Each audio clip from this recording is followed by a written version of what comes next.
How do we turn our deepest hurt, our deepest pain into our deepest healing? We're going to talk about this today. This is Tom Kieran with the Be Something Wonderful studio of higher consciousness, where we help you level up and become the best version of yourself. Welcome back, creators. I want to talk about this that Gregg Braden talks about in his book, The Secret Lost Mode of Prayer. And essentially he talks about our deepest hurts, our deepest pains in life can actually turn into our greatest healings. But how is that done? We know that it has to be love, because anything, pain and hurt and anything negative is the absence of love. But how do we do it? Well, he says that it's really how you establish a relationship to the pain and the hurt. If we look at it not as a punishment, but as an ability to love, because if we can feel our deepest hurt, if we can feel our deepest pain, that means we can feel deeply. And if we can feel deeply, then we can feel our deepest love. We have a deep capacity to love. If we have a deep capacity to feel pain and hurt, we have a deep capacity to love. And this is as opposed to not feeling anything. And imagine that it's not a punishment, but rather it's your chance to love more deeply, to love more, to choose love. So let's talk about that. And he talks about turning hurt into wisdom. This is the idea. When we start looking at our deepest hurts as more of our capacity to love, it turns into wisdom. How do we do it? Well, Vadim Zeland talked about this in Reality Transurfing, about establishing our relationship to life, because we live in a mirror universe, right? The quantum mirror. The universe reflects how we feel and believe and think about life, right? That's what we reflect in our relationships, with our family and friends and co-workers. If we can change the way you feel about the suffering, if you can change the way you feel about the pain and the hurt that you went through, that is real power.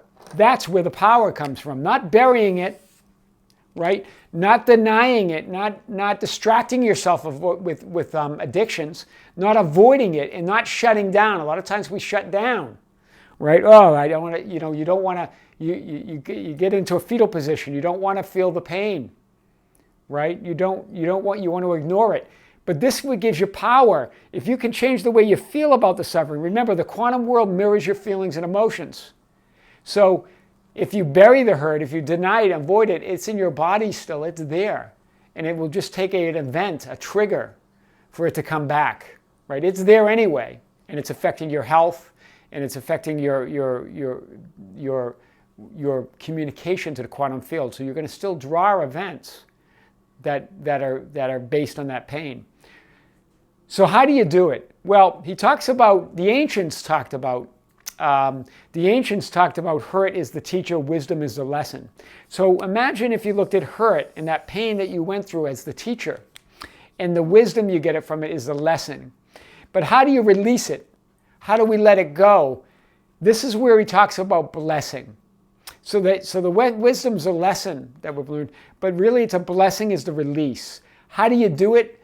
Well, you can't, if you're judging it, if you want to get even and you're judging it and you think it's a wrong against you, then that's the opposite of blessing. Blessing is not judging. It's knowing that you can turn this into love. It's creating from that space of no thing. Once you acknowledge the hurt and acknowledge the pain, then you can release it with a blessing, right? Not trying to get even, understanding that that was part of it. You know, a lot of therapists and psychotherapists and all want to kind of get to the bottom of it and examine it, and there might be some value there. But if you keep hitting it and you keep examining it, it just keeps it active. You've got to let it go at some point. You've got to bless it. Acknowledge it without the judgment, because you can't bless something and judge at the same time. So as soon as you stop judging it, then you can bless it. Yeah. And that's the prayer, right? In quantum physics, they talk about that space, and even the ancients talked about it, that space between nothing, no thing. When something begins and then and something ends. The ending and then the beginning of something, there's a space where there's nothing happening. This is like when things appear in the quantum world, it's this quanta burst of light. But before the next burst, there's a space. That's where miracles happen. And that's where you can work on releasing this blessing. So guys, it's really changing your relationship to the pain, changing your relationship to the hurt. Once you do that, there's a freedom and power in that that's unbelievable. It's forgiveness for sure. And not only forgiving yourself, but forgiving the others, right? Gregg doesn't talk about it in terms of forgiveness, but we've talked about it in terms of forgiveness with Neville Goddard and also in A Course in Miracles. So when you're not judging, you are forgiving, right? When you're blessing, you are forgiving. You're letting it go, knowing that you can make this choice now for love. And imagine using your deepest hurts and replacing that with your deepest love. Wow, that's where the power's at. This is what I want to talk about today, guys. This is the way you turn hurt and pain into healing. It's only when we hold on to it by denying it, distracting it, avoiding it, shutting down, or just keep drudging it up and thinking about it. All of those will keep you in that energy of that pain, that hurt. And that affects, and that's what you're communicating to that creative energy, to that quantum field, to that God consciousness. And that's what you continue to drag along in your life, right? But if you can get into that no thing space, that power of now, and release that blessing, release that hurt, right? Forgive it, acknowledge it. Acknowledging doesn't mean you accept it. Doesn't meaning you accept that you simply accept that it occurred. That's all. It doesn't mean that you agree with it. That's what I wanted to get at, or that you approve of it. But you acknowledge it, you accept it, and then you release it. Very powerful, guys.